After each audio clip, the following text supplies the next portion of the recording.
สบายดีน้องเบิร์ดโอ้สบายดีคือกันเจ้าอาณาเป็นจังไดแข็งแรงอยู่บ่น้อก็เจ็บๆออดๆแอดๆแล้วบางมื้อนะว่าอ้าวคือว่าซั่นวะเพราะว่าคิดหลายบ่เครียดหลายบ่หรือจังใดก็คิดหลายอยู่คิดน้ำเลี้ยงครอบครัวนี่แหละโอ้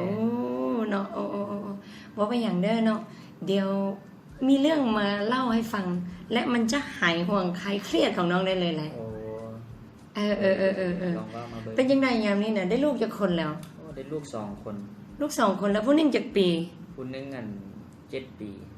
ผู้หนึง7ปีผู้หนึง11 ปี11ปีว้าวลูกกำลังน่าฮักตัวนี่ด้วยแล้วไปเฮ็ดเวียกหยังอยู่ไสจังใดนี่เฮ็ดเวียกสร้างไฟฟ้าว้าวโอ้แล้วอันครอบครัวน้องเด้ครอบครัวเมียก็เฮ็ดพนักงานขายเข้าไปอ้าวโอ้เนาะตอนนี้นี่ครอบครัวกำลังน่าฮักเลยได้นี่น่ะแม่นเนาะลูกก็กำลังพอแยงเนาะด้วยแล้วมื้อนี้นี่น้องได้วางแผนอนาคตไว้ให้ลูกหรือยังยังโอ้เรื่องทุนการศึกษามันหยังก็ยังบ่ได้เฮ็ดจะบอกแม่นว้าวแม่ก็หาเช้ากินค่ำอยู่แม่นบ่โอ้โชคดีหลายเด้อน้องเบิร์ดเด้อพอดีมื้อนี้เนาะน้ำสิมาบอกเล่าสิ่งดีๆเนาะคิดว่าถ้าหากว่าน้องฟังไปแล้วนี่มันสิอย่างน้อยๆไปเฮ็ดให้น้องสบายใจขึ้นมาแน่นอนแล้วสมมุติมื้อนี้นี่นะเฮานี่ครอบครัว4พ่อแม่ลูกนี่เนาะฮักกันดีเนาะสุขภาพแข็งแรงดีผู้ที่หาเงินเข้าบ้านได้หลายที่สุดก็คือน้องสาวรักของครอบครัวเนาะละหงมาก็แม่นภรรยาเนาะถ้าสมมุตินะน้องมื้อนี้มีรายจ่ายหยังได้บ่ก็หลายรายจ่ายค่าผ่อนรถเจ้าค่าโรงเรียนลูกโดยแล้วก็ค่าอยู่ค่ากินค่าไฟฟ้าค่าน้ำประปาแม่นมีหลายค่าขนาดเนาะแม่นสุดยอดเลยเนาะเฮานี่ค่าขนมลูกเฮามีค่าเนาะแม่นดีว่าเคยซะแล้วบ่เคยไล่ออกมาบอกว่าเดือนนึงนี่เฮาจ่ายหลายปานใดบ่เคยไล่มีแต่ใช้มาแล้วก็จ่ายไปบ่ได้คิดไล่บ่ได้ไล่ใช้ประจำวันว้าวแปลว่าเฮาบ่เคยคิดไล่เลยแม่นสิดีบ่มื้อนี้เนี่ยมื้อนี้ก็นับสิมาวางแผนสวยว่าในแต่ละวันที่เฮาใช้จ่ายเนี่ยเฮาสิใช้จ่ายไปหยังแดและเฮาเนาะรายรับรายจ่ายเนาะอันนี้คือรายรับอันนี้คือรายจ่ายที่เฮาจ่ายที่น้องว่าบ่โอ้มีค่าผ่อนรถนี่ประมาณเท่าไหร่ก็ประมาณ2.5 ล้านโอเค2.5 ล้านค่าเรียนลูกก็1 ล้าน2คนเนาะ2คน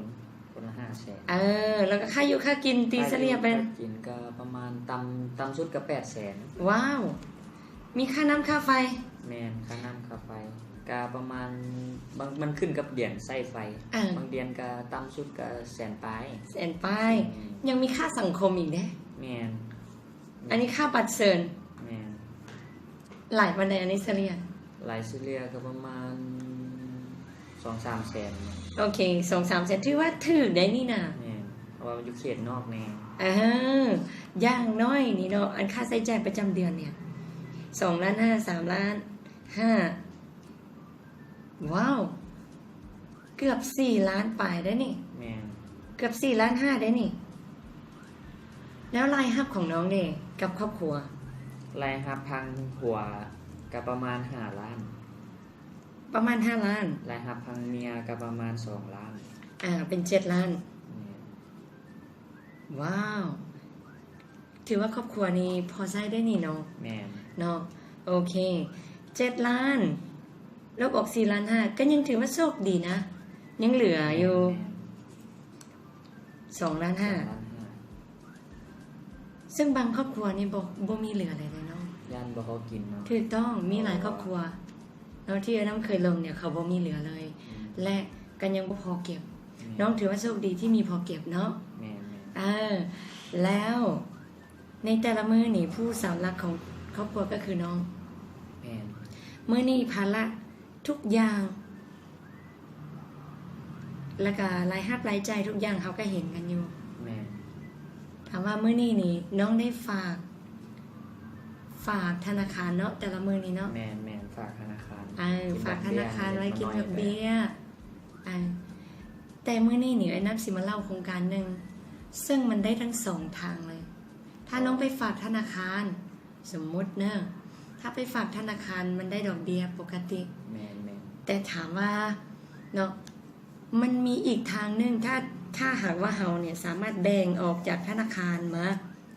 มาฝากในรูปแบบของประกันแล้วมันยังเป็นเงินของเฮาอยู่หั่นแหละและมันมีคุ้มครองของเฮาเพิ่มเติมสิดีบ่ดีสุดยอดเลยน้องเนาะแล้วที่ผ่านมาเคยมีคนมาอธิบายให้น้องรู้จักบอกเกี่ยวกับเรื่องประกันนี่นะบ่มีเลยโอ้ถือว่าได้ยินแต่เขาเจ้าว่าไปฝากธนาคารแล้วได้ดอกเบี้ยได้เท่านั้นเท่านี้ซื่ออ้าวสุดยอดเลยเนาะเอาจังซี่คัดจันมื้อนี้ถือว่าเป็นบุญของไอ้น้ำที่ได้เล่าให้เจ้าฟังเด้อโอเคโอเคเนาะสมมุติลายเขาเอิ้นว่าจังได๋การฝากเลยนะเฮามีอยู่รูปแบบการสะสมออมเงินออมทรัพย์เฮาเนาะอันที่1แม่นฝากธนาคารแม่นเนาะที่เฮาเฮ็ดอยู่แล้วอันที่2เนี่ยอาจจะซื้อดินซื้อดอนไว้แม่นซื้อดินซื้อคำซื้อดินซื้อดอนซื้อคำไว้อันนี้นี่มันต้องมีหลายได้ค่อยไปซื้อได้แม่นถ้าอยากได้200ล้าน200ล้านก็ไปซื้อได้ก็แม่นเนาะอันที่3เนี่ยเพิ่นนำมาฝากในรูปแบบประกันชีวิตเนาะซึ่งคนรวยหรือว่าคนบ่รวยผู้ใดที่รู้จักแบบนี้นะเพิ่นสิเอามาฝากในรูปแบบนี้ณปัจจุบันเพราะว่าฝากในรูปแบบประกันชีวิตเนี่ยใช้เพียงแค่ 3% โอ้ 3% ตัวอย่างว่าเนาะเฮาอยากได้สินทรัพย์สินในวงเงิน100ล้านเฮาฝากเพียงแค่3ล้านเอา100ล้านว้าวดีบ่ดีแม่นบ่แล้วยังบ่พออันนี้คือของแถมเลยได้เป็นหยังค่อยว่าจังซั่นเนาะมื้อนี้ถ้าเฮาเอามาฝากในรูปแบบประกันนี่ตัวอย่างว่าฝากออมทรัพย์แบบมีวินัยเนาะแล้วยังบ่พอเพิ่นแถมคุ้มครองชีวิตให้อีก 100% เลยน้องเบิร์ดป้าคักๆเนาะแม่นซึ่ง ST เมืองไทยประกันเนี่ยเพิ่นคุ้มครอง 100% เลยสมมติมื้อนี้เนาะอันนี้เคิ้นว่าจังได๋มื้อนี้นี่เฮาเป็นคนที่รับภาระผู้เดียวเนาะแม่นเฮาเป็นคนที่รับภาระผู้เดียวเลยหนักๆเลยเต็มๆเลยแต่ถ้าว่ามื้อใดเฮาป่วยเฮาไปเฮ็ดเวียกเฮ็ดการบ่ได้แม่นรายได้ก็บ่มีรายได้บ่มีแม่นดีบ่มื้อนี้นี่มี ST เมืองไทยนี่นะเพิ่นมาเฮ็ดหน้าที่รับหน้าที่แทนน้องดูแลครอบครัวน้องแทนน้องดีบ่ดีแม่ดีหลาย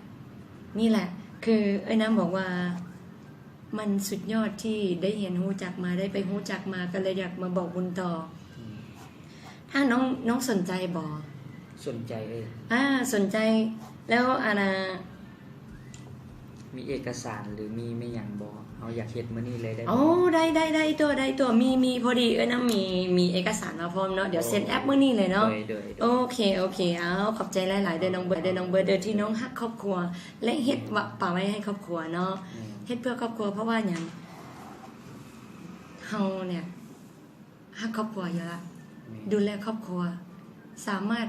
เฮ็ดทุกอย่างก็เฮ็ดเพื่อครอบครัวแต่ถ้ามื้อใดเฮาเฮ็ดหยังบ่ได้ป่วยมาก็บ่มีเนาะรายได้ก็บ่มีรายได้ก็ขาดครอบครัวก็ยุ่งยากถูกต้องโอ้โหน้องถือว่าเป็นคนที่สุดยอดเลยนะที่เข้าใจถึงหัวใจลึกของความรักครอบครัวนี่เนาะโอเคเดี๋ยวเฮามาเซ็นแอปกันมื้อนี้เนาะโอเคเอาขอบใจหลายๆ